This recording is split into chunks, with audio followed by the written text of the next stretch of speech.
Hello, today we're going to create a NearPod presentation using the NearPod website. Let's get started. First, if you haven't created an account with NearPod, that's the first thing you'll want to do. Go ahead and hit create account and it'll walk you through a few steps. If you've already created an account, then you'll want to go to log in up here in the top right hand corner.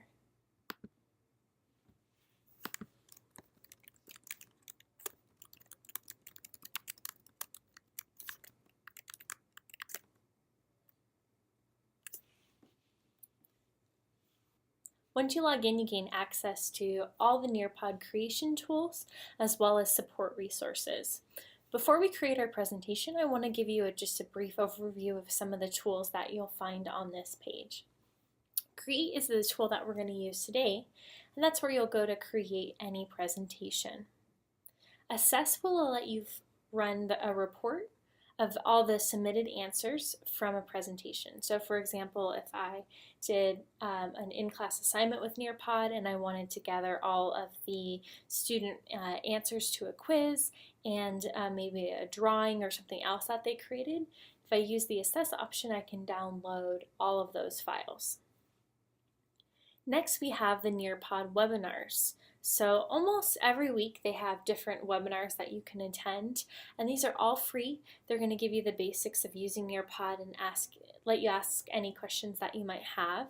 I like that they divided it up into basics and advanced concepts. There's also some support elements down here. There's this support community, and then you can also ask your question if you have one. And if you scroll up, there's an option to leave feedback or a question. And there's also 3 different guides that you can download. The start guide I found really helpful. It goes step by step through the presentation tools that we're going to cover today. And last but not least, my favorite feature of this page is the featured NPPs. The featured NPPs are different NearPod presentations created from educators all around the world, and they're all free. And something I thought was really neat is you can download them and you can tailor them to your own lesson. So if you want to add or take away content, that's certainly something that you can do. Let's go ahead and create our presentation. So to do so, we'll click on the Create button.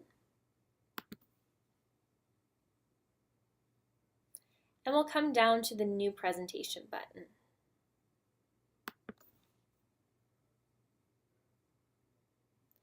Now with NearPod, you have 2 different options. You can create a presentation from scratch, which is what we'll do today, or if you have an existing PowerPoint or Keynote presentation that you'd like to use, you'll want to first convert it to a PDF, then you can upload those slides into a NearPod presentation. But today we'll start from scratch. So first thing we'll do is we'll want to name our presentation.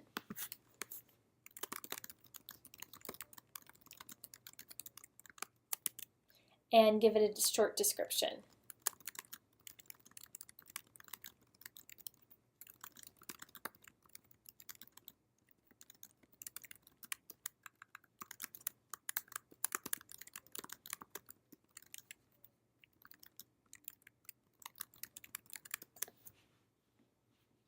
Once I've titled my presentation and given it a description, I'll add my first slide. Now, one thing you should know about the slide and interactive features is that for your first slide, it does have to be a static or non-interactive slide. So what you'll want to do is choose the slide option for this. This is a great place to put your introduction image, or if you want to put a short note to students about what you'll be covering today, like your lesson objectives or something like that. I'd recommend putting it here. So to do that, we're going to click on Slide, and we'll find the file on our computer.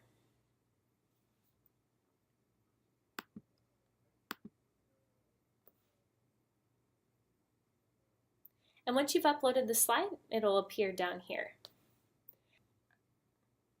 Next, we're going to add a short poll to find out what the class likes for their ice cream flavors. So we'll click on Add, and then we'll select Poll. First, you'll want to ask a question. And anytime you see this gear option here, there are different settings that you can choose from. Something that's particularly handy is the ability to add a reference image. So if you wanted to find out if the class knew a landmark or a word or anything like that, you can add a picture and quiz them on that. You can also let them select more than one option as well.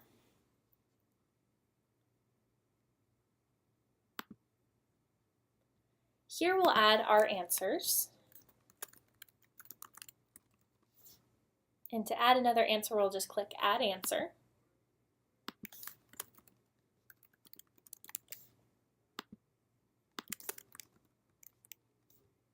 And if you'd like to have a fill in the blank option, simply add an answer and click on the gear next to it. And you can say this answer option will be blank and participants will type in their answer. And another nice feature is that you can actually require students to write a paragraph of text. And this option right here, this answer requires more than one line of text is what you would choose.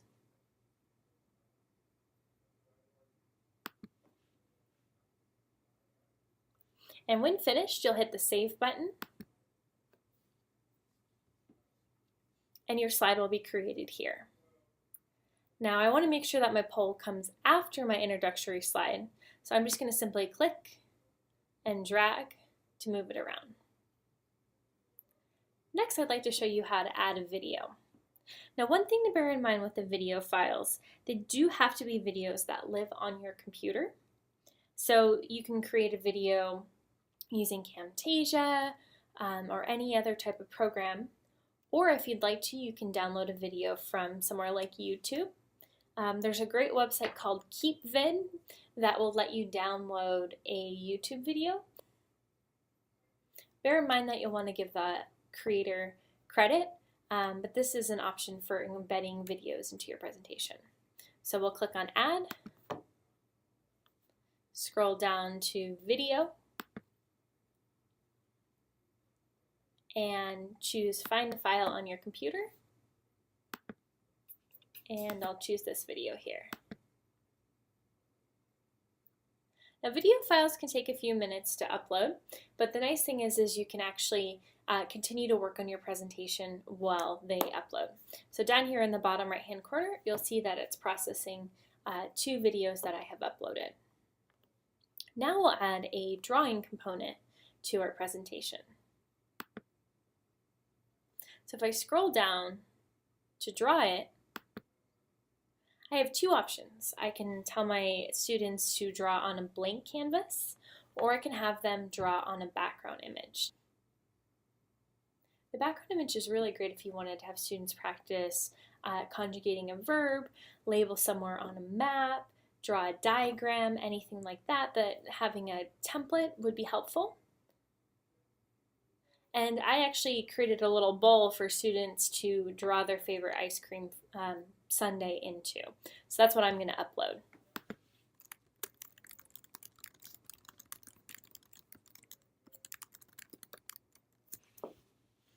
And I'll choose background image and find a file.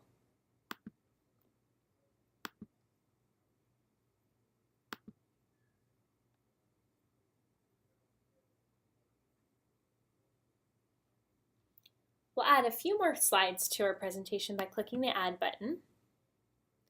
Now, one thing you should know, slideshow and the Browse the Internet option are only available with the upgraded version of this site, so not something that works right now, but if you do upgrade, you can get those 2 features.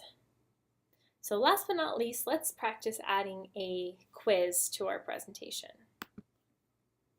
So the difference between a quiz and a poll or a Q&A is that the quiz lets students progress at their own pace, and you can have several questions sort of bundled into one slide.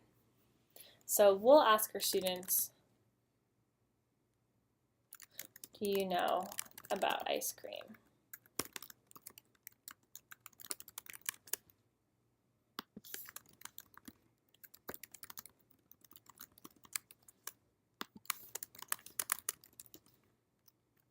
And to add another answer, we'll click here.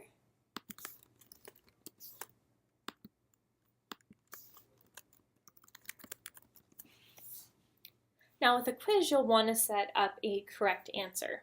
So to select the correct answer, you'll hit the check mark and it'll turn green. You do also have the option to make more than one answer correct. So to do that, we'll click on the gear next to our question. And we can say there is more than one correct answer for this question. Again, we can also add a reference image if we want to quiz students on their knowledge of a particular place or anything like that. And you can also require that students type in an answer.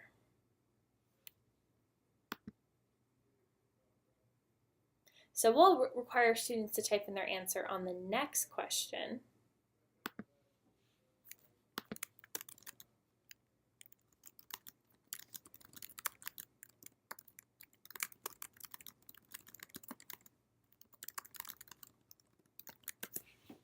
And we'll click on our gear, and we'll say this question requires participants to type in the answer.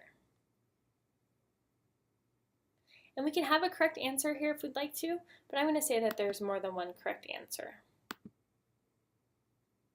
So for this question type, one thing you want to do is make sure you select the option for students to type a manual answer into the answer field.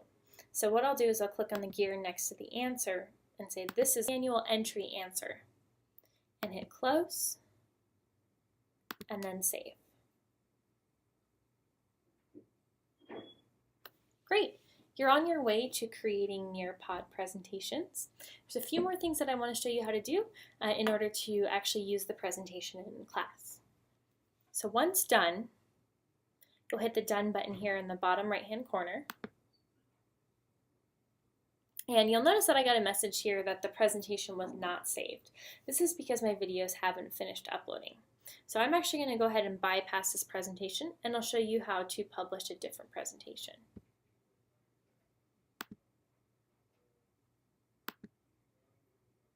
So this is what your screen should look like once you have your videos done uploading. So to share a presentation, I'll simply click on the presentation and then hit the upload button in the top right hand corner. Once your presentation is uploaded, you'll see it in the NearPod app, and then you'll be able to share it with students.